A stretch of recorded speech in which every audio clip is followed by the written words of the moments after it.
Was the Night Before Christmas is without a doubt one of the most published, most read, most collected, and most memorized book of all Christmas fables. It is also one of the most published and most parodied pieces of poets. It is said that there are more than 1,000 versions. Professional, amateur writers write. Some stick closely to the scriptures, while a few sound very different. Many are lighthearted and fun, while others are more serious. We would like to share with you just a few of these many parodies.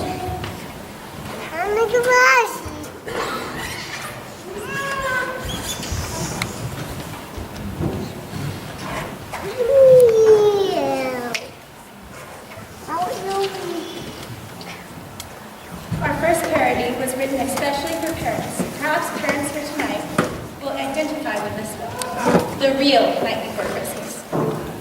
'Twas the night before Christmas when all through the house I searched for the tools to hand to my spouse. Instructions were studied and we were inspired in hopes we could manage some assembly required. The children were quiet and not asleep in their beds, while Dad and I faced the evening would go. A kitchen, 2 bikes, Barbie's house to boot, and now thanks to Grandpa, a train with a tube. We opened the boxes, my heart skipped a beat. Let no parts be missing, but parts incomplete. Too late for last minute returns or replacement. If we can't get it right, it goes straight to the basement. When once my worrying eyes should appear, but 50 sheets of directions, concise but not clear. With each part numbered and every slot named, so if we fail, only we could be blamed. From rapid their angles, parts then fell out. All over the carpet, they were scattered about. Now bolt it, now twist it, attach it right here. Slide on the seats and steeple the stairs. Hammer the shelves and nail to the stand. Funny, said Hubby, you just glued my hand. And then in the twinkling, I knew for a fact that all the toy dealers had indeed made a pact to keep parents busy all Christmas Eve night with assembly required till morning's display. We spoke not a word, but kept bent at our work till our eyes they went blurry, our fingers all hurt. The coffee went cold, and the night it worked in before we attached the last rod and last pin. Then laying the tools away in the chest, we fell into bed for a well-deserved rest. But I said to my cousin, before I passed out, this will be the best Christmas, without any doubt. Tomorrow we'll cheers, let the holiday ring, and not run to the store for one single thing. We did it, the toys are all set for the perfect, most magical Christmas ahead. Then off to dreamland and sweet repose, I gratefully went, so I suppose there's something to say for those self-deluded. I've forgotten that batteries are never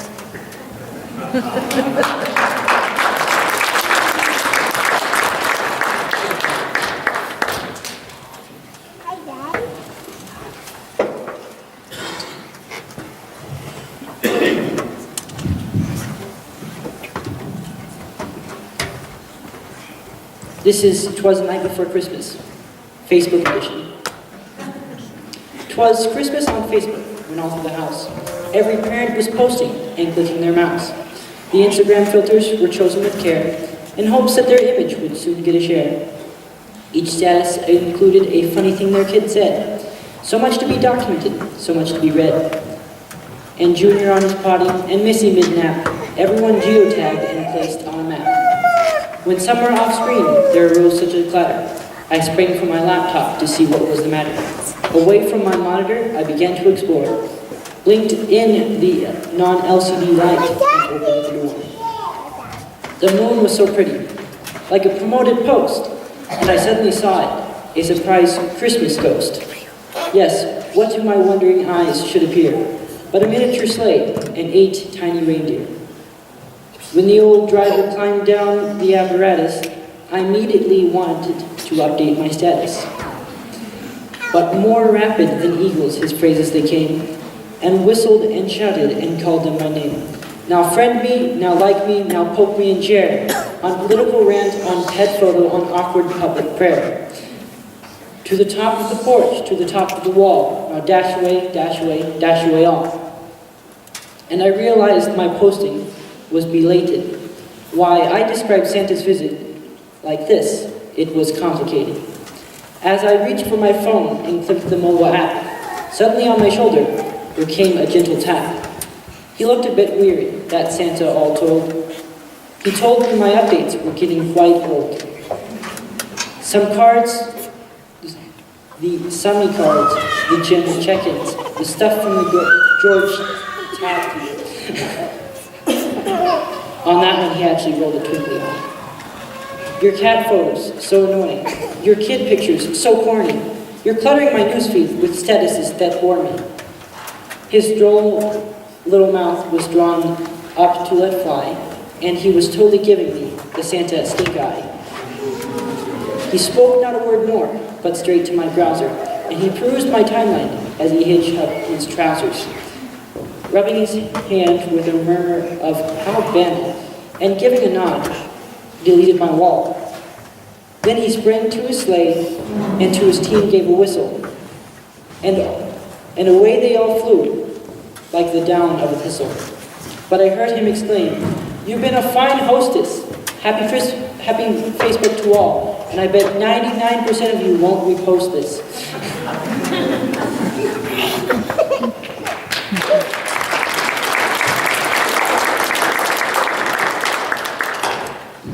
Now this one's the night before Christmas, legally speaking. Whereas, on or about the night prior to Christmas, there did occur a certain improved piece of real property, here near after the house. A general lack of stirring by all creatures therein, including, but not limited to, a mouse.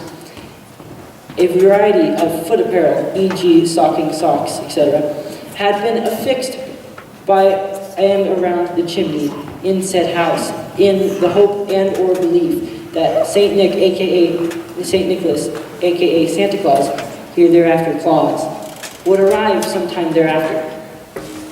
The minor residents, i.e. the children, of the aforementioned house, were located in their individual beds and were engaged in nocturnal hallucinations, i.e. dreams wherein visions of a confectionery treats, including but not limited to candies, nuts, and or sugar plums, did dance, cavort, or otherwise appear in said dreams. Whereupon the party of first part, sometimes hereinafter referred to as I, being the joint owner in free simple of the house, with the parts of the second part, hereafter Mama. Said Mama had retired for a sustained period of sleep. At such time, the parties were clad in various forms of headgear, e.g. handkerchief and cap. Suddenly, and without prior notice or warning, there did occur an unproved real property adjacent, abrupt to said house, i.e. the lawn, a curtain description of unknown creature, cause and or circumstance. The first part did immediately rush to the window in the house to investigate the cause of such disturbance. At the time, the party did observe with some degree of wonder and or disbelief a miniature sleigh, hereinafter the vehicle, being pulled and or drawn very rapidly through the air, approximately 8 tiny reindeer. The driver of the vehicle appeared to be, and in fact was, the previously referred to referenced Claus. Said Claus was providing specific direction, instruction, and guidance to the approximately 8 reindeer, and specifically identified the animal co-conspirators by name: Dasher, Dancer, Prancer, Vixen, Comet, Cupid, Donner, and Blitzen, hereafter the deer. Upon information and belief, it is further asserted that an additional co-conspirator named Rudolph may have been involved. The party first witnessed Claus, the vehicle, and the deer intentionally and willfully trespass upon the roofs of several residents located adjacent and in the vicinity of the house, and noted that the vehicle was heavily laden with packages, toys, and other items of unknown origin or nature. Suddenly, without prior invitation or permission, either expressed or implied, the vehicle arrived at the house, and Claus entered the house via the chimney. Said Claus was in a clad red fur suit, which was particularly covered in the residue from the chimney. and he carried a large sack containing a portion of the aforementioned packages, toys, and other unknown items. He was smoking what appeared to be a tobacco in a small pipe, blatant violation of local ordinances of health regulations. Claus did not speak, but immediately began to fill the stocking of the minor children, which was hung adjacent to the chimney, with toys and other small gifts. Said items did not, however, constitute gifts, as said minor, pursuant to the applicable provisions of the U.S. tax code. Upon completion of such task, Claus touched the side of his nose and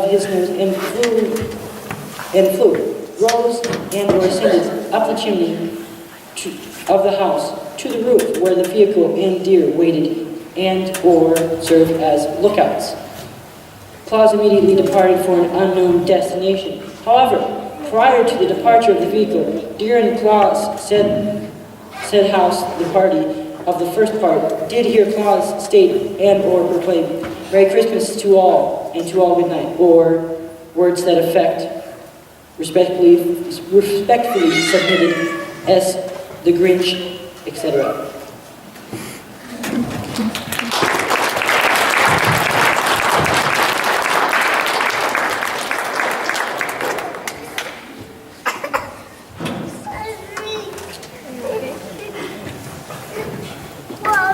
Here's a parody about a little down south. An Arkansas Christmas. 'Twas the night before Christmas, and all through the shack, not a thing was moving from the front to the back. The kids were in bed. I believe we had 9. The wife in her curlers was looking real fine. A cold wind was blowing, up the holler it moaned. All 7 dogs on the porch howled and groaned. The boys were all dreaming of weapons and guns. For killing God's creatures, there's no better fun. The girls in their feminine dreams were attuned to getting those gallons of Walmart perfume. My wife wanted jewelry, like rings with big rocks. I just wanted my Chevy down off the blocks. Then in the yard, such a noise had commenced, like something was caught in the barbed wire fence. I ran to the window and saw pretty quick, the man making that racket was good old Saint Nick. You may think of Santa in your own mind's eye, dressed in a red and white suit, but I've got a surprise. That old boy's an Archie, our fair state, he won't fail her. He married his cousin, and they live in a trailer. On Christmas, of course, a slave for his rig, he hooks the thing up to a razorback pig. He climbed on the roof with his bag full of goodies, and back down the fireplace, all dirty and sooty. Fat legs in his breeches, chubby hands in his mittens, I admit from the back, he looked like Bill Clinton. He turned towards the tree, his eyes all aglow. He was an Arkansas boy, from his head to his toe. His neck was a red one, his shirt said light beer. There was no red hat, his cap read John Deere. He left all the presents with an air of delight. Then it was back into the chimney and into the night. He ran to the yard and threw his bag in his sleigh, and yelled at the dogs to get out of the way. And I heard him exclaim as those pigs took to flight, "Merry Christmas to all, and to all a Bud Light."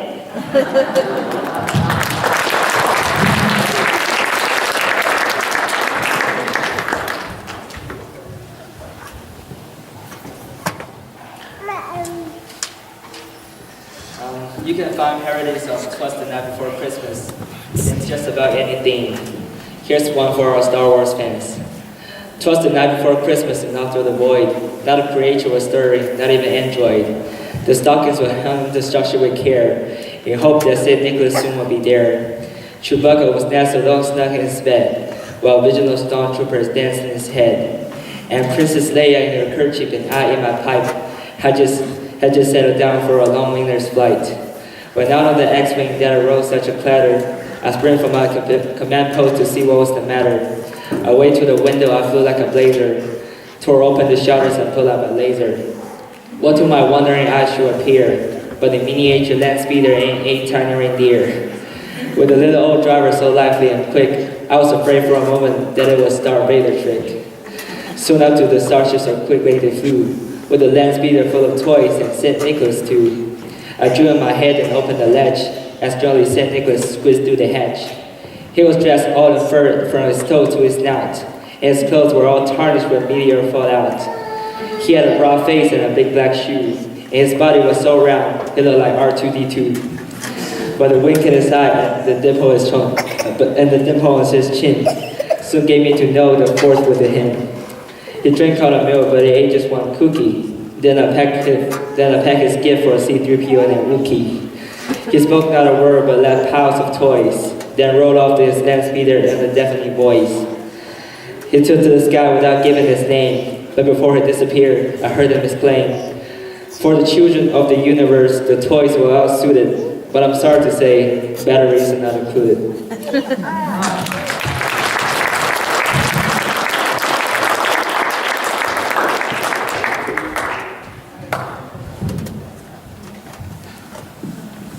Here's a fun parody looking at all the good food eating during the holiday season.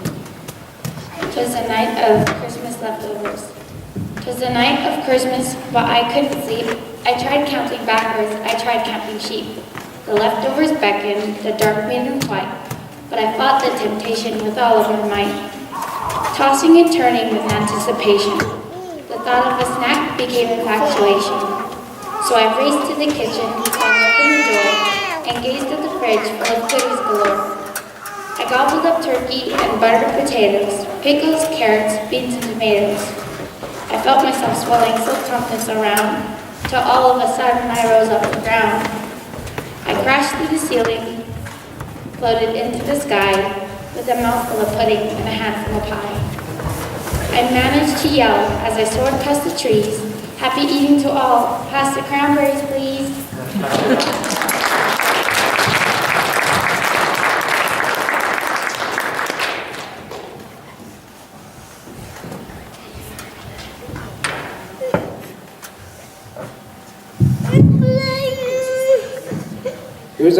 Here's a fun parody looking at. Oh, shoot. Some parodies look after our life after Christmas, as in this one. It was the day after Christmas, and all through the house every creature was hunting, even the mouse. Their toys were all broken, their batteries dead, and Santa passed out with some ice on his head. Wrapping in ribbons just covered the floor, while upstairs the family continued to snore. And down in a t-shirt, Reeboks and jeans, and went into the kitchen and started preparing. And out on the lawn rose such a chatter, I sprang from the sink to see what was the matter.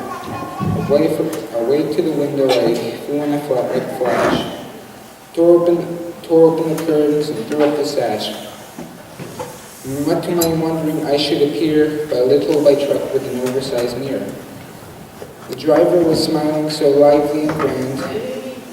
The patch on his jacket said U.S. Postman. With a handful of bills, he grinned like a fox, and quickly he stuffed them into our mailbox. Bill after bill after bill they still came. Whistling and shouting, he called them by name. No Dillers, no Broadways, no Pennies and Sears.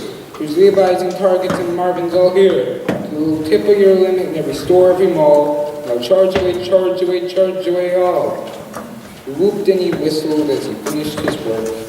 He filled up the box and he returned with a jerk. He sprang to his truck and he drove down the road, driving much faster with just half a load. Then I heard him exclaim with great holiday cheer, "Enjoy what you've got, you'll be paying all year."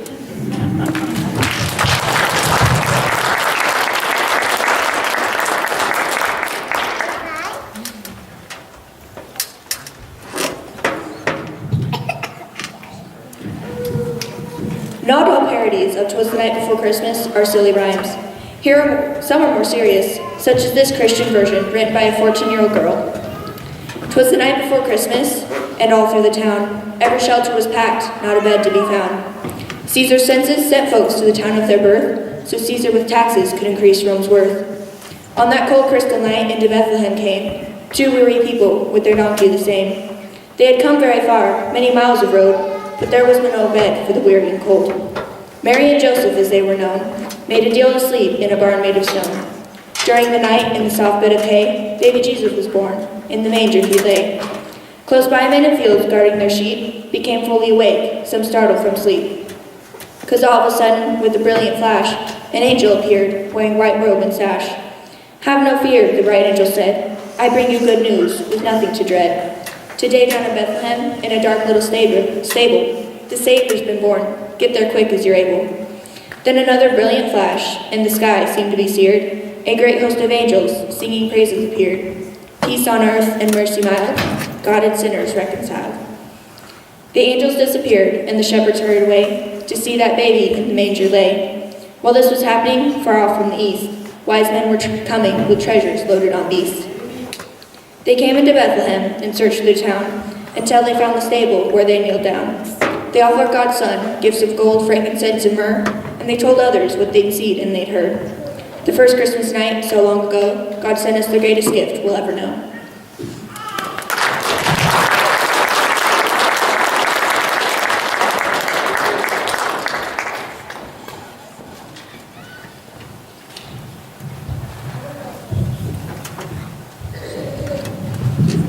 Christmas is an important time to remember all our soldiers who serve our country and keep us safe.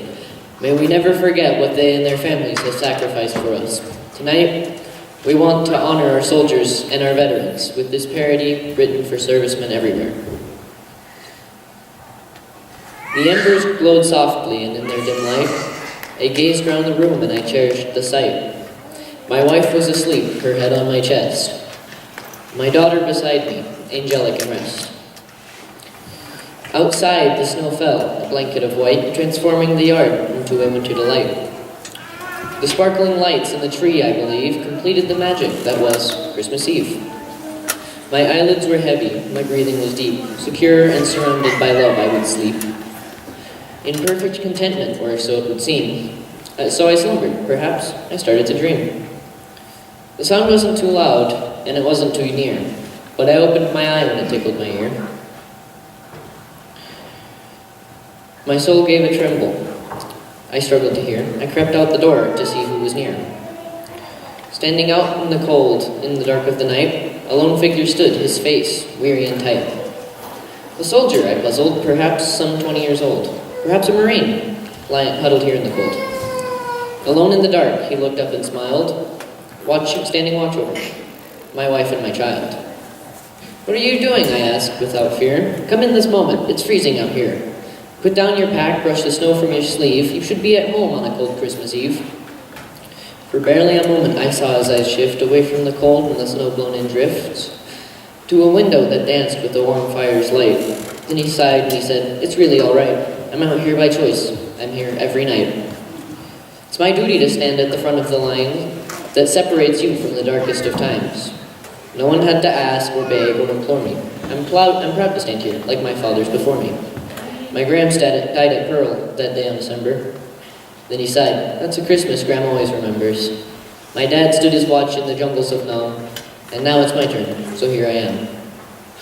I've not seen my own son in more than a while, but my wife sends me pictures. He sure got her smile." And he bent down and he carefully pulled from his bag the red, white, and blue, an American flag.